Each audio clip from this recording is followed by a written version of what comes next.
Olá, amigos queridos da Rádio e TV Brasil Espírita de Alagoas. Estamos dando continuidade aos nossos estudos com Jesus e por Jesus sempre, os estudos do programa Poesia, Expressão do Ser.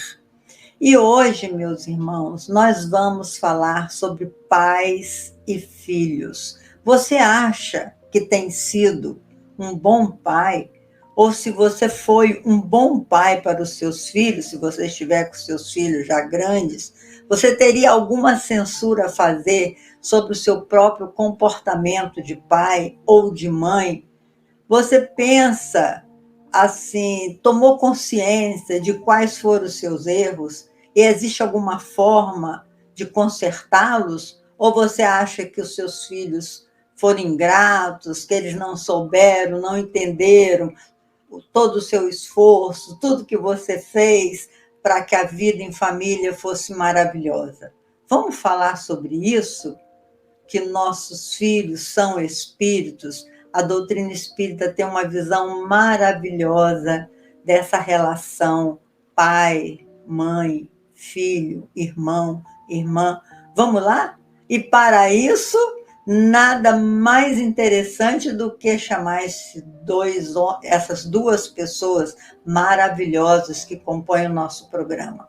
A Mariângela e o André Luiz. Vamos lá, André, a palavra é sua.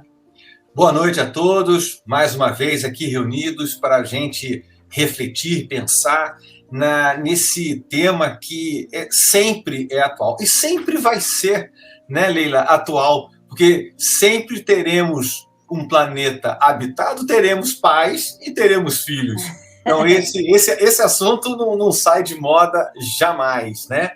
Então hoje a gente vai pensar, vamos remexer aqui algumas ideias, algumas reflexões sobre a importância, o papel e os deveres, as alegrias, as satisfações de ser pai e de ser filho. Não é isso, Mari?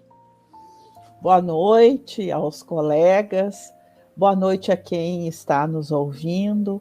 Realmente é uma reflexão muito profunda, porque muitos de nós somos filhos e depois nos tornamos pais. E nesta caminhada, será que nós fizemos tal qual os nossos pais ou nós fizemos diferente? Então, vamos ver como será a nossa reflexão da noite, se como pais agimos de um jeito e como filhos de outro. Bom, para começar a nossa conversa, eu vou trazer aqui uma passagem de Paulo em Efésios 6:4, em que Paulo faz uma proposta muito interessante já naquela época. Ele diz assim: e vós, pais, não provoqueis a ira a vossos filhos, mas criai-os na doutrina e admoestação do Senhor. Olha, Paulo era não só um homem de visão, como, vamos dizer assim, um pedagogo, né? Porque ele já dizia aqui, olha, criai-os na doutrina e na admoestação. O que ele quis dizer sobre criar na doutrina e admoestação, Leila? O que você vê nessa colocação de Paulo? Ai, gente, eu vejo a mesma colocação de Jesus. Porque Jesus ele faz um apelo ao mundo adulto. Ele diz assim: deixai que venham a mim as criancinhas.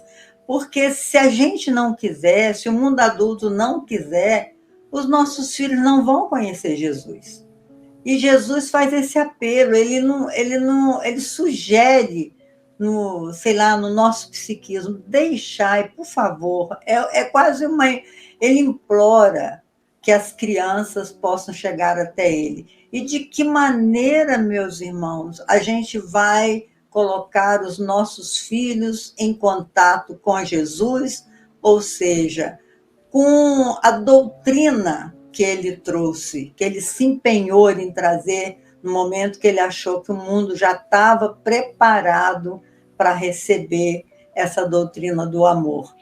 Eu vejo dessa forma. Paulo de Tarso, quando ele viu Jesus ali no caminho de Damasco, né, que ele literalmente caiu do cavalo, conta a história que ele realmente caiu do cavalo, que a gente usa às vezes a gente usa essa expressão, fulano caiu do cavalo, para dizer que ele se equivocou, né, na caminhada, fulano caiu do cavalo. Mas Paulo literalmente caiu do cavalo, talvez essa expressão venha daí, eu nem sei dizer.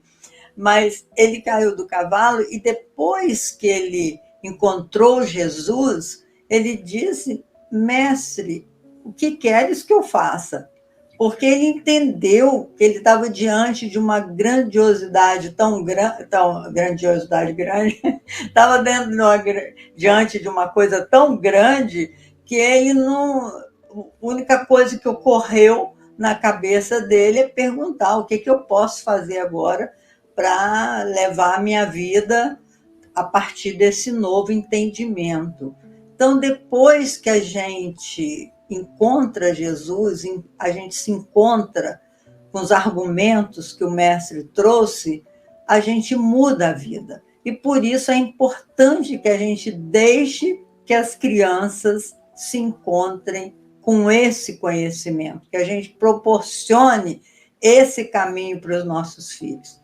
E os antigos já diziam, né, que só se dobra o pepino, né, desde criança, quando for criança, porque depois de adulto fica mais complicado, né, Mari? Certamente.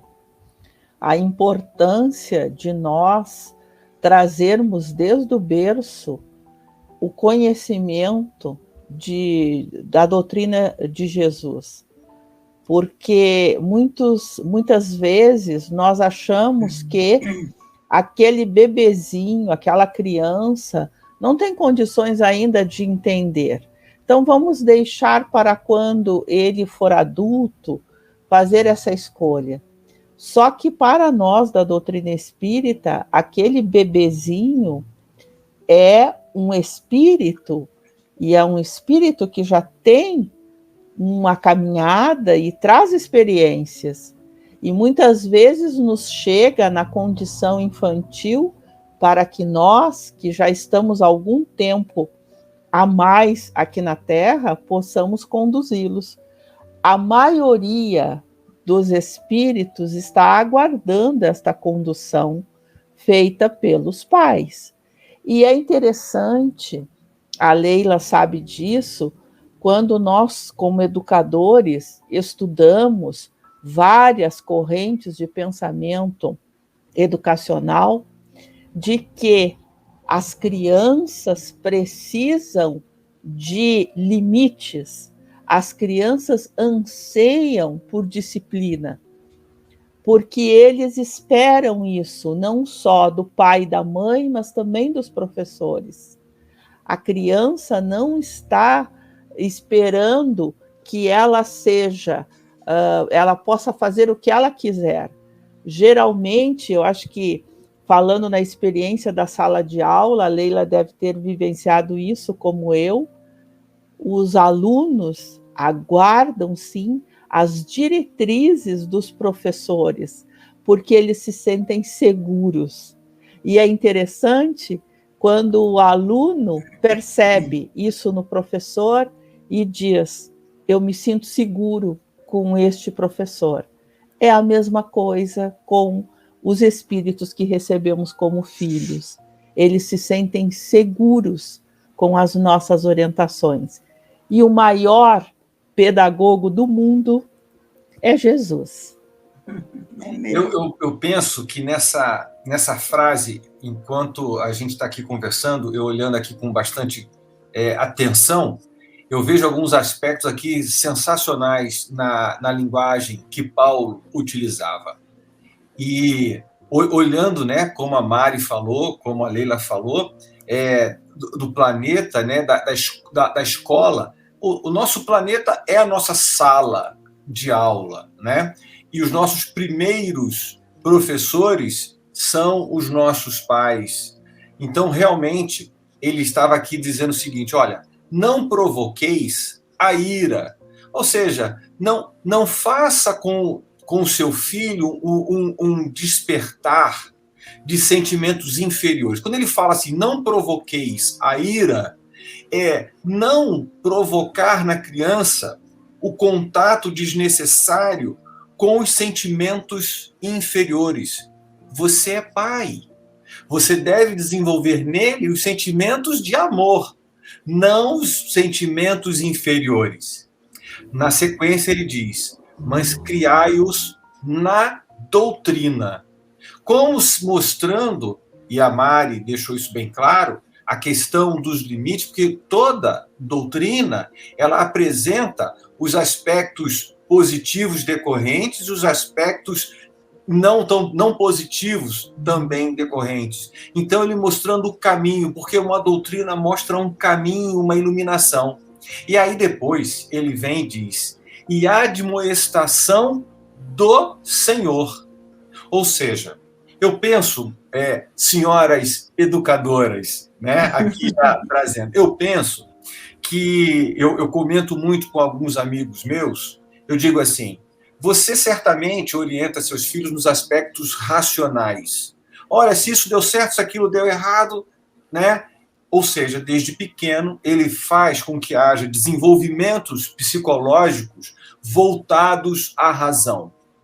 Também eles fazem, nós pais, talvez até mais naturalmente, instruções nos aspectos da emoção. Você ficou triste? Você deixou seu amiguinho chateado? Né? Essa questão toda. Porém, existe à medida em que os pais ensinam os seus filhos a ter o contato com o transcendental, quando levam os seus filhos a terem desenvolvimentos, pensamentos de ligação ao Senhor, àquilo que está acima, desenvolve na capacidade cognitiva da criança uma terceira via para a análise das situações.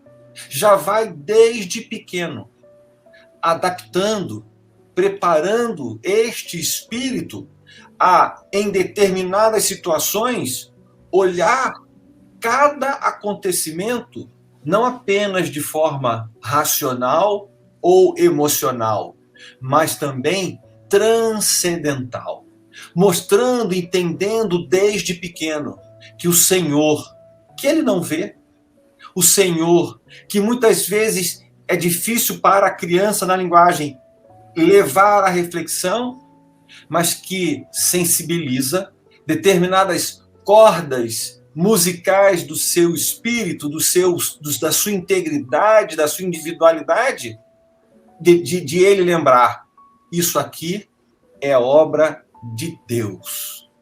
Este ensinamento, psicologicamente, pedagogicamente, desde pequeno, na vida do espírito reencarnante, faz uma diferença enorme. O que vocês acham? Faz muita diferença, André. Tem um grande educador que eu gosto, aliás, tem dois, né? Um é Bruno Bettelheim, que ele diz assim: o mais difícil e o mais importante a ser ensinado a um ser humano é o sentido da vida. E o outro, que é Rubem Alves, ele diz: educar é ensinar a pensar. Então, desde pequenininho, a gente tem que tomar consciência que o filho é um espírito que já traz uma história, é um espírito encarnado que já traz uma história. E ele não nasceu a criança né? Porque é da lei de Deus que a gente tenha que reencarnar criança e passar pelo ventre de uma mulher. E hoje, eu, como parapsicóloga também, trabalhei algum tempo nessa regressão de memória e tudo mais, tem pessoas que têm traumas muito fortes do tempo em que ela estava no ventre materno. Tem uma história de uma mulher que ela tinha pavor do escuro, verdadeiro pavor, apagava a luz, ela não conseguia nem respirar, ela tinha que dormir com a luzinha acesa no quarto. E muitas pessoas têm medo de escuro também por diversas razões. Mas no caso dela, quando ela fez uma regressão, ela lembrou, ela voltou ao ventre materno e lá ela achou que ia morrer, ela estava em pânico porque ia morrer. E quando ela acordou da regressão, o nosso terapeuta, né, que no curso de parapsicologia nós fizemos essa terapia conduzida, ele falou, olha, com certeza você sofreu ameaça de aborto enquanto estava no ventre materno, porque você só gritava, eu quero viver, eu estou com medo, eu vou morrer. E a mãe dela nunca tinha confessado que tentou abortá-la. Só depois de uma regressão que ela descobriu que o pavor que ela tinha de escuro era porque ela recebeu ameaça de morte dentro do ventre materno. E outras ameaças mais, tem mulheres que entram em pânico, quem renasce agora, quem reencarnou, né, que ficou um tempo nessa época de pandemia e que as mulheres grávidas passaram por uma série de pânicos, tudo isso reflete na alma humana que está ali reencarnada. Eu estou dizendo isso tudo só para dizer, meus irmãos, que é preciso que desde pequenininho a gente dê para os nossos filhos a razão da vida. Uma certa feita, meu filho devia ter uns 8 anos, eu estava vendo o diálogo dele com um coleguinha, e o coleguinha dele dizia assim para ele, ô Júnior, pede uma mesada maior para sua mãe, porque você não pediu para nascer, e aí eles têm obrigação de dar uma mesada maior. E aí, ouvindo aquele diálogo, eu falei assim, senta aqui vocês dois. Foi um momento que a gente chama do ensino ocasional, né? Eu falei, Júnior, você participa do culto do lar com a mamãe. Você acha que realmente você não pediu para nascer? Aí ele ficou assim, ele era pequeno, ele falou assim, ô Luciano, eu acho que eu pedi sim, viu? Porque a gente não vem assim, por acaso. Aí eu fiquei toda feliz, porque eu vi que realmente o evangelho no lar dava para o meu filho a condição dele entender que ele não nasceu sem pedir, ele veio com o consentimento dos pais e da mãe. Então, é isso, meus irmãos, que eu digo para vocês, esse é o sentido da vida. A criança tem que saber o que ela está fazendo aqui, e ela tem que colaborar com o seu próprio crescimento também, como disse a Mari.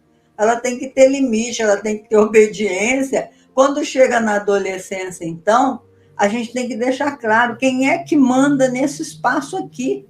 Porque se você deixa a criança desgovernada, ela não tem segurança. A segurança dela está que o pai e a mãe sabem o que estão fazendo. Se a mãe parte para aventuras, o pai para um lado, a mãe para o outro, e a criança, hoje em dia, então, fica entregue aos convites do mundo, dificilmente, na fase adulta, ela vai aprender a pensar a respeito da vida. Tem que ser de criança. Daria muito mais coisa para falar, senão vou ficar falando sozinha. Ô Leila, provavelmente seu filho, para reencarnar sendo seu filho, deve ter acordado cedo lá na espiritualidade, pegou senha bem rapidinho, porque eram poucas as senhas para ser filhos da Leila, ele deve ter acordado cedo para pegar a senha bem no Face, bem rapidinho, ainda não?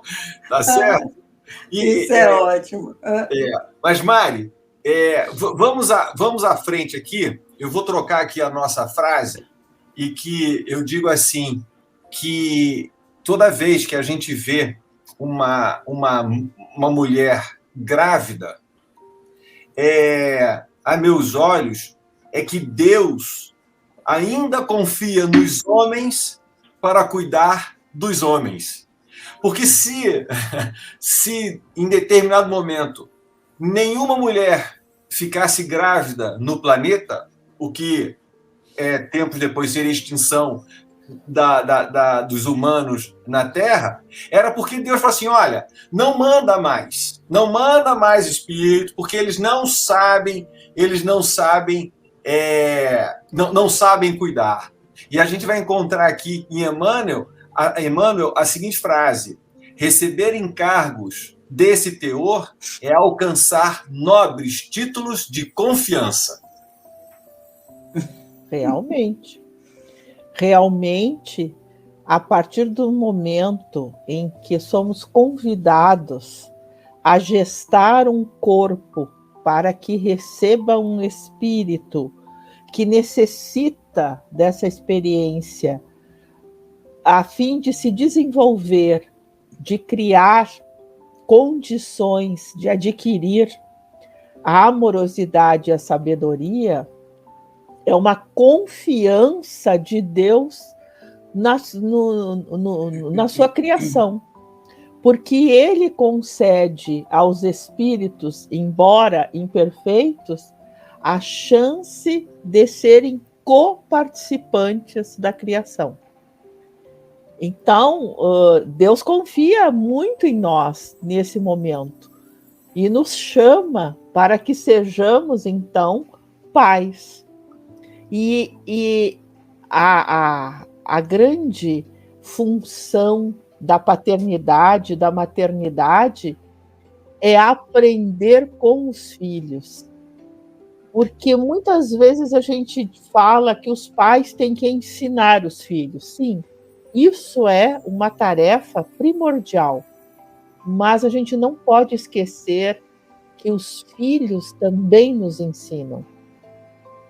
Os filhos são excelentes professores. Eu tenho, nesta oportunidade reencarnatória, um filho único. Só tive o Lucas. E é interessantíssimo que, às vezes, o Lucas, ao conversar comigo, eu percebo o quanto ele repete o que eu fazia com ele quando ele tinha 2, 3 anos. Porque com 2, 3 anos, e dependendo da situação, eu sempre o convidava a refletir sobre o que tinha acontecido. Por que você agiu assim? O que te incentivou a tomar essa atitude? E às vezes agora que nós estamos já invertendo os papéis, porque depois de uma certa idade nós nos tornamos frágeis, e aí são os filhos que nos cuidam. Vez ou outra eu vejo o Lucas fazendo isso comigo. Mãe, por que você tomou essa atitude? Por que você resolveu fazer isto, né? E eu olho para ele e digo, poxa, olha a influência que um pai e uma mãe têm sobre as crianças.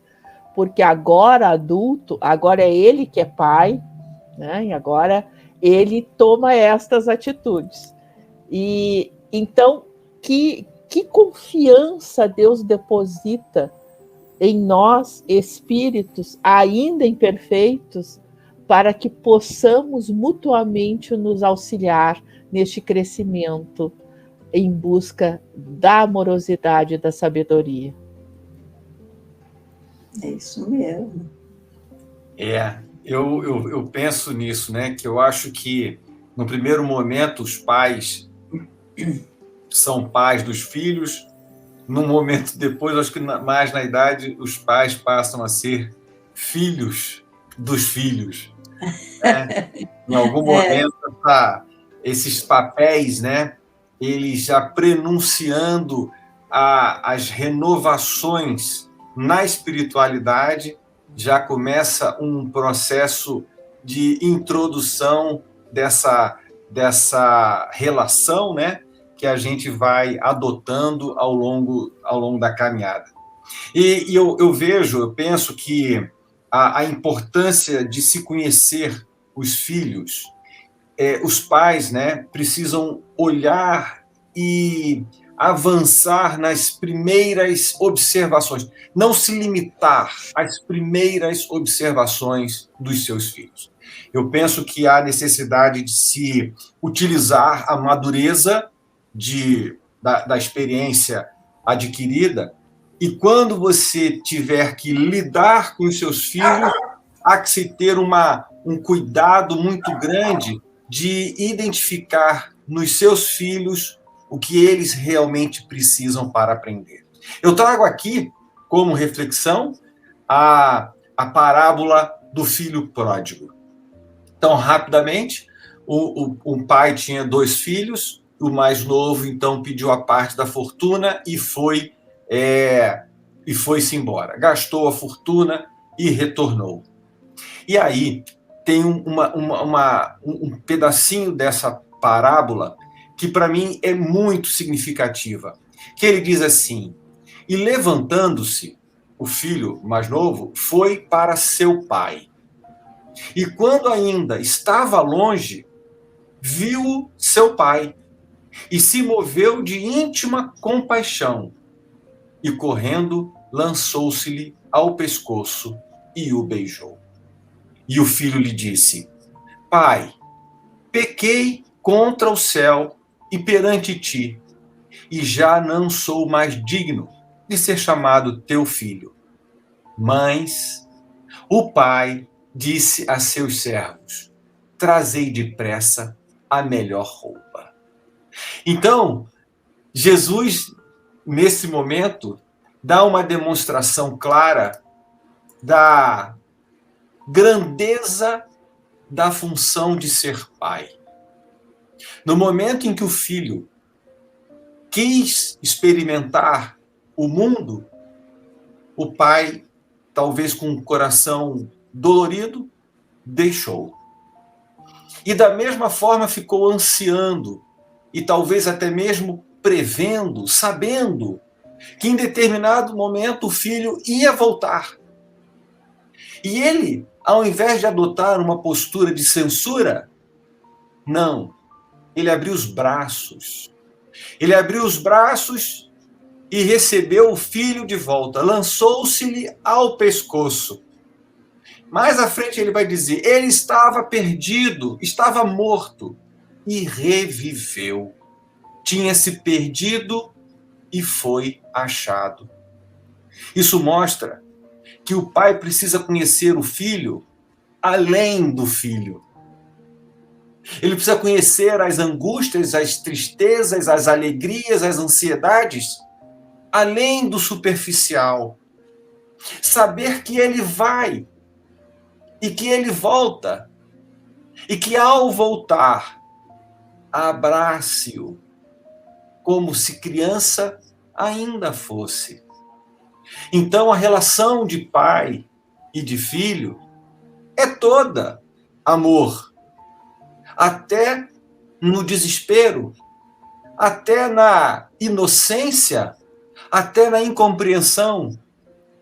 Então, é um amor que tudo aceita, tudo recebe.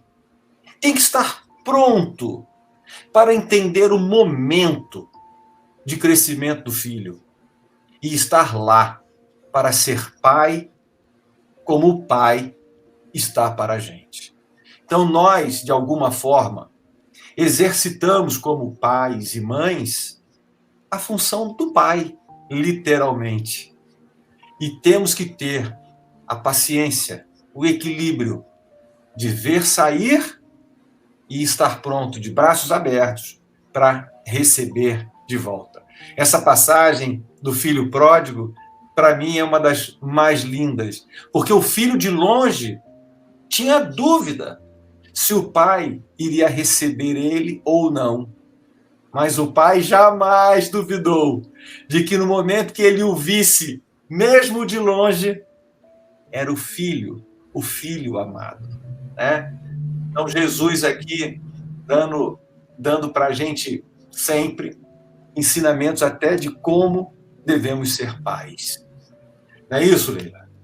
É lindo demais, e eu vejo nessa parábola também o nosso retorno, né, ao caminho, porque todos nós, de alguma forma, nós somos filhos pródigos, porque ao longo das nossas múltiplas existências, nós nos equivocamos muito, criamos uma estrutura religiosa em nome de Jesus que não tinha nada a ver com o mestre, né? Então, de modo geral, nós hoje que estamos empenhados em falar de Jesus e a divulgar essa doutrina maravilhosa que é o Consolador que Jesus nos prometeu, todos nós somos os filhos pródigos e que o Mestre, ao nos aproximar do nosso Pai, que ele chamava Deus de Pai, ele contou nessas parábolas todas que todos nós somos filhos de Deus. E ele falou, e de outra feita, se uma só ovelha do meu rebanho se perder ou se desviar, eu paro todo o rebanho e vou atrás da ovelha desgarrada. Então, é não só a lição de o pai que tem o seu filho desviado do caminho e que deve abrir o seu coração para recebê-lo, é também essa lição universal de que todos nós estamos imersos no pensamento do nosso Pai Celestial. Todos nós somos pessoas importantíssimas. Eu me lembro uma certa feita, sabe, André, Mari, que eu estava assim, muito chateada comigo mesma. Eu fiz uns negócios, assim, eu era adolescente, que eu não estava feliz com aquela minha conduta e tal. Aí o meu pai, porque meu pai desencarnou muito cedo, ele chegou perto de mim e disse assim, minha filha, aliás, eu até psicografei essa mensagem dele, mas vou resumir. Ele falou, minha filha, Deus não está preocupado com seus erros, não. Ele sabe que você errou e ainda vai errar muitas vezes, mas ele está preocupado se você é capaz de levantar a cabeça e seguir em frente. Isso sim ele está preocupado, porque ele não nos julga, Deus não tem tribunal. O que nos julga é a nossa própria consciência. Então, o que nós temos, que eu sempre procurei ensinar aos meus filhos, não precisa falar mentira para mim, não precisa me inventar as coisas, porque a gente tem que aprender a conviver com a verdade, por pior que ela seja. A gente tem que atribuir essa confiança. Eu falava, eu tenho 3 filhos, 2 meninas e um rapaz, e eu falava com eles, o que vocês fizerem, eu assino embaixo, pode ser certo ou errado, eu sou a mãe, eu e seu pai. Então, a gente quer a verdade, nós não queremos ser enganados, porque nós confiamos em vocês, e vocês têm que confiar na gente, porque a gente não vai acertar sempre, né?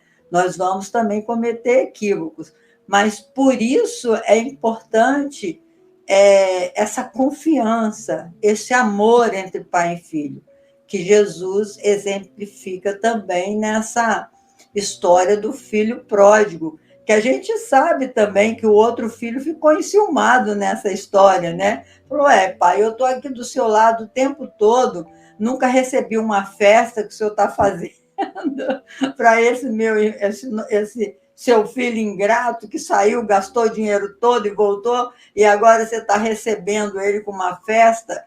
Então, nesse momento, também existe aí uma lição, que os filhos são diferentes, e eles cobram da gente uma igualdade, como se fosse possível você educar todo mundo igual. Não tem como. Não tem como. Aí eu estou defendendo aos pais que nos ouvem, não se preocupe, você nunca, jamais vai conseguir educar todo mundo igual, porque cada filho tem uma necessidade diferente.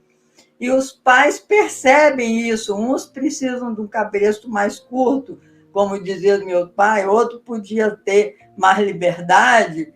Então, isso faz parte dessa nossa tarefa, que, como diz a Mari, que Deus confia que a gente seja capaz, senão, como disse aí o André, ele ia fechar essa fábrica, não ia confiar mais, né? Mas nós vamos pensar de outro jeito, porque desse jeito que está não vai dar certo, né, Mari?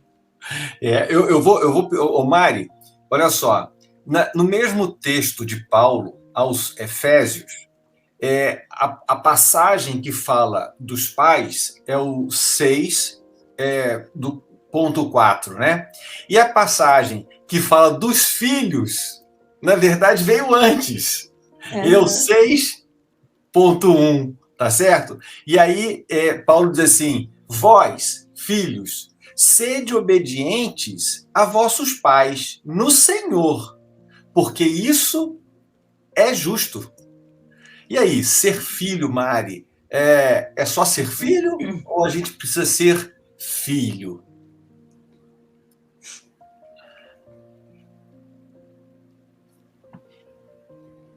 Certamente que nós temos, né, que ser filhos e lembrar sempre que Jesus, quando ele se refere a Deus, ele se refere como Pai.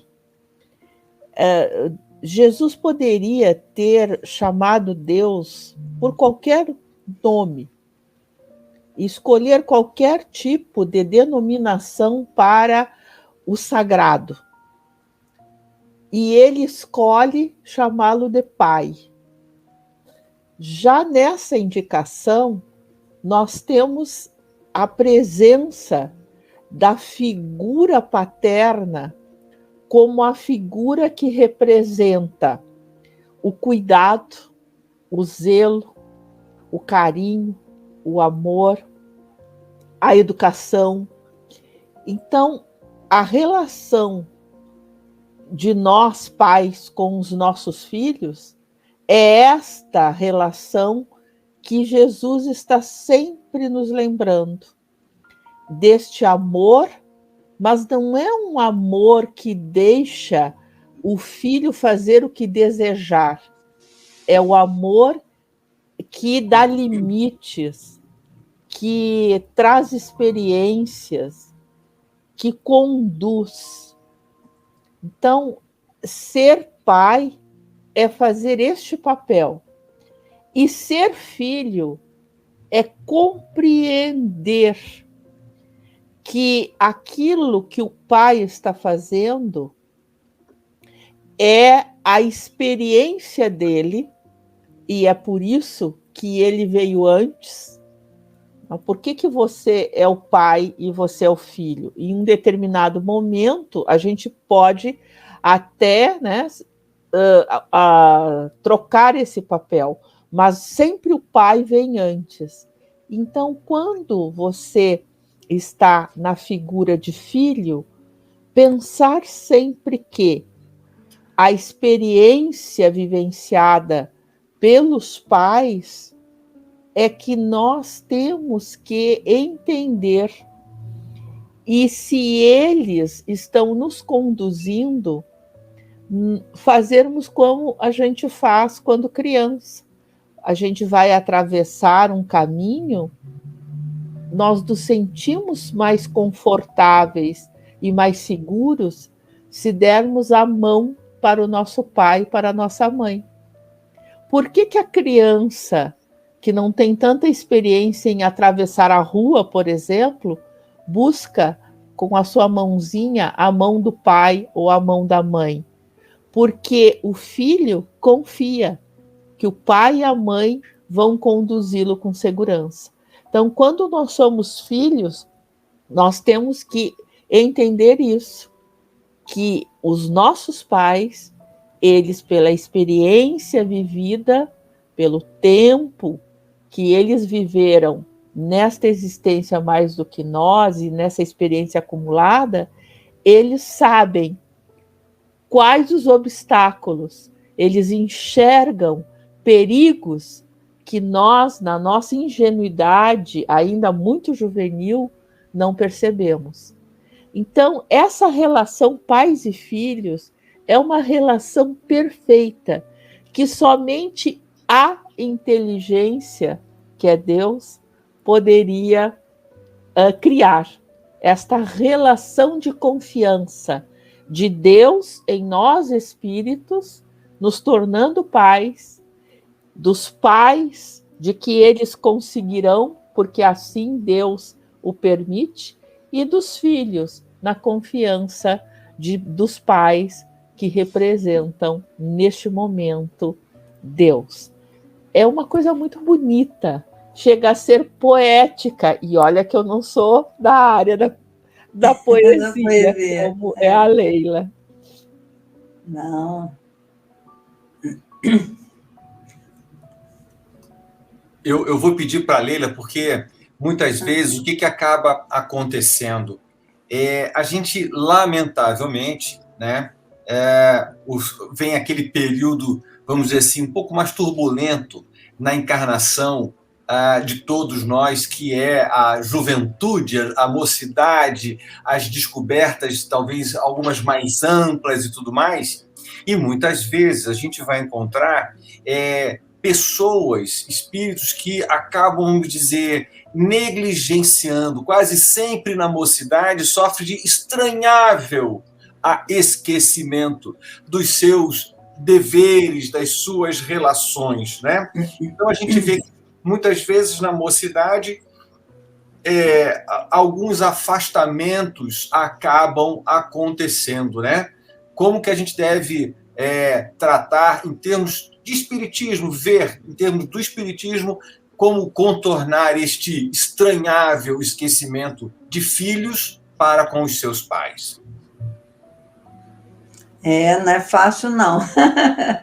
Eu tive 3 filhos adolescentes juntos, né? Que a diferença de idade deles é pequena. Então, eu acho que o que nos ajudou muito foi o Evangelho no lar.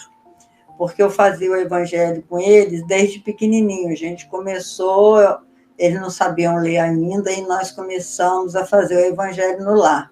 E no Evangelho a gente conversava muito. Eu fui casada com um homem católico, que agora já está mais espírita do que católico, mas tinha a tradição toda católica. Então a gente fazia o Evangelho no lar com a Bíblia Sagrada, que era para não criar um clima de discussão durante o Evangelho. E na adolescência era muito interessante, porque tinha dia que meu culto no lugar tinha 25 jovens. 25, os meninos iam lá para casa e a gente convidava todo mundo para rezar o Evangelho de Jesus, e até hoje tem amigos dos meus filhos que falam isso para mim: Dona Leila, o que eu sei do Evangelho eu devo à sua casa, porque os pais dele não se preocuparam com isso. E eu sempre me preocupei muito, porque eu sei, nós sabemos, né, o quanto é importante os filhos compreenderem o sentido da vida, como diz Bruno Bettelheim. E o sentido da vida, muitas vezes eu procurava exemplificar. Quando chegava no Natal, eu pedia que ele separasse todos os brinquedos que eles não estavam usando, e a gente ia pessoalmente, eu com eles, distribuindo, não só distribuindo brinquedo, mas também ajudando em cesta básica. E toda a vida eles nos viram empenhados a trabalhar na caridade, que o Espiritismo coloca muito acertadamente que fora da caridade não há salvação, no sentido de que quando você está fazendo bem a alguém, você está se beneficiando e muito, porque você está treinando a sua amorosidade. Então, tudo isso, a educação é fazer o que eu faço e não fazer o que eu digo. Toda a vida nós procuramos, eu e meu marido, ser um bom exemplo para os nossos filhos, sendo honesto, trabalhando honestamente, fazendo a caridade dentro da nossa possibilidade e falando muito no nosso Criador e na transitoriedade da vida. Isso é muito importante, meus irmãos, porque isso dá uma estrutura, porque nós estamos num planeta de expiações e provas, e as provas vão chegando, e às vezes você tem que suportar ver a prova que os seus filhos estão enfrentando, às vezes provas difíceis, e se eles não estiverem estruturados, podem muitas vezes repetir os mesmos equívocos de vidas anteriores. Então, por tudo isso, esses estudos que a gente faz em conjunto, eu agradeço muito à Rádio Brasil Espírita por abrir esse espaço, agradeço muito ao André essa disponibilidade de estudo que ele tem, de pesquisa, trazendo a Mari com essa sua sabedoria, essa calma em falar que nos contagia. Então, por tudo isso, o nosso sentimento é de profunda gratidão. Que Jesus, então, já vou me despedindo, depois eu passo para vocês se alongarem um pouquinho, que Jesus nos abençoe, para que a gente consiga sensibilizar o coração dos nossos irmãos que têm filho pequenininho, que possa deixar que eles consigam conhecer Jesus. Sozinho eles não vão, com as perninhas dele eles não vão lá. Eles precisam, como diz a Mari, de pegar a nossa mão tem que estar estendida para convidá-los a vivenciar essa moral cristã que é libertadora. Ela não é só consoladora, ela é libertadora. Então, nós temos que divulgar esses ensinamentos para que as pessoas entendam que o alimento da nossa alma é o amor. É esse o alimento. Nós estamos com fome desse amor. Quando a gente vê tanto desencontro, né, tanta desarmonia, tantas desavenças pela vida, tanto partidarismo, tantas discussões sem nenhuma probabilidade de ajuda mútua, né? Então, quando a gente assiste tudo isso, nós temos que divulgar, fazer um esforço enorme em chegar ao coração das pessoas para que elas entendam, assim como nós estamos buscando entender a transitoriedade da existência e, ao mesmo tempo, a continuidade da vida. Porque nós vamos colher tudo que nós semeamos. Se não aqui e agora, algum dia nós vamos refazer, porque isso é da bondade divina, refazer a nossa caminhada. Muita paz para todos, muito obrigada e que Jesus nos abençoe. Vai aí, Andrezinho, vai também a Mari. Eu vou guardar essa expressão, Leila, a transitoriedade da existência e a continuidade da vida. Eu penso que essa é uma síntese fundamental da nossa passagem aqui pela Terra. E dentro desse contexto, nós sabemos que temos todos os nossos deveres.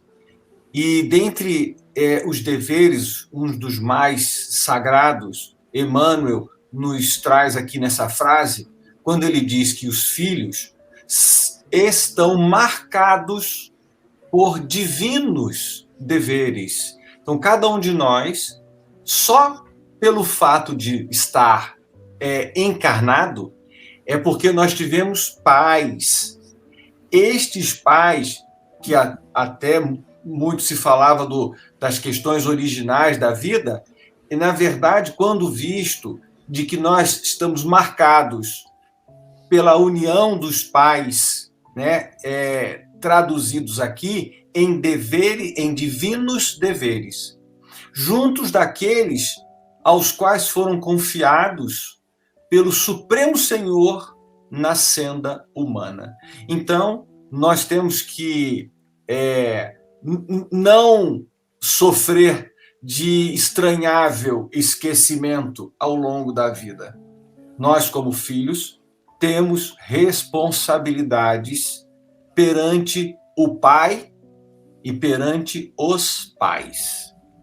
Então, é fundamental, no equilíbrio da sociedade, é fundamental, no equilíbrio das relações encarnatórias e reencarnatórias, que nós saibamos com clareza de que somos atendidos, mas que temos divinos deveres e que deveremos atender. Lamentavelmente, eu vou contar aqui uma breve história. A minha esposa, Adriana, enfermeira, fez trabalho voluntário numa colônia chamada Curupaiti, aqui no Rio de Janeiro, que fez durante muitos anos o acolhimento de rancenianos. Certo dia, ela foi atender uma senhora que já morava lá nessa colônia há 32 anos. E então a Adriana, fazendo o curativo na perna daquela senhora, ela então olhou para a Adriana e disse assim: minha filha, deixe a porta aberta. E a Adriana então perguntou: por que a senhora quer que eu deixe a porta aberta? Não, porque a minha filha vai voltar. E aí ela contou o caso, que ela era uma senhora bem posta socialmente, economicamente, até que perdeu o esposo, e quando se instalou as tristezas da separação ali colocadas, ela perdeu a imunidade e a hanseníase se instalou. E então a família, a filha, naquela época há mais tempo, ficou um tanto quanto apavorada, pegou a mãe e falou: vamos dar uma volta. E levou-a até o Curupaiti e deixou ela lá, dizendo: aqui você vai ficar mais bem cuidada. E foi embora. E há 32 anos, aquela senhora continuava olhando pela porta entreaberta, na expectativa de que a filha iria voltar para levá-la para casa. Essa história nos acompanha na sua realidade e nos seus sentimentos há muitos anos, e nos faz relembrar dos grandes deveres que temos diante do planeta, diante da vida, diante da família, diante do próximo. Temos que saber que momento chegará em que seremos chamados a servir. Servir ao próximo, que foi aquele que nos serviu quando éramos bastante frágeis. E a fragilidade retorna na maturidade e na idade, e nós somos novamente convidados a servir. Então aqui fica, sim, um lembrete de Emmanuel, marcando de que estamos, sim, gravados pela vida com divinos deveres. E que se nós, conscientemente, amorosamente, cumprirmos os nossos deveres para com os nossos pais, estaremos completando, seremos completistas, completando o ciclo de toda a encarnação, do início até o fim. Fica aqui, então, o nosso abraço, o nosso convite à reflexão de nosso papel diante dos nossos pais, quando, então, eles passarem a depender um pouco mais de nós. Saibamos, como a Mari falou, lembrar daquela mão que um dia nos levantou e que talvez seja a nossa hora de estender a nossa mão para acolher e levantar os nossos pais. Nosso carinho, o nosso amor e uma boa noite a todos. Mari. A nossa gratidão por essas reflexões muito profundas que sensibilizam todos nós. E eu gostaria de encerrar dizendo àqueles que nos ouvem: você está agora no plano físico graças aos seus pais. Agradeça profundamente a eles. Eu sei que às vezes eles não correspondem àquilo que nós gostaríamos, mas nunca esqueça que eles te deram a vida para você poder crescer. Aprenda com eles, se não foram assim tão generosos, e seja generoso com o próximo, com os seus filhos. Nunca esqueça, quando eles estiverem encerrando esta jornada, dê a eles a mão que um dia eles te deram, quando você começou a se erguer e caminhar. Agora é a hora de você dar a mão ao seu pai, à sua mãe, que está precisando de apoio. Esta é a grande lição do amor universal. Um dia sou eu que preciso ser erguido, outro dia sou eu que vou erguer alguém. Que possamos estar sempre com Jesus em nossos corações. Uma boa noite a todos. Boa noite. Você está na primeira Web Rádio Espírita de Alagoas. Iluminando consciências. Rádio Brasil Espírita.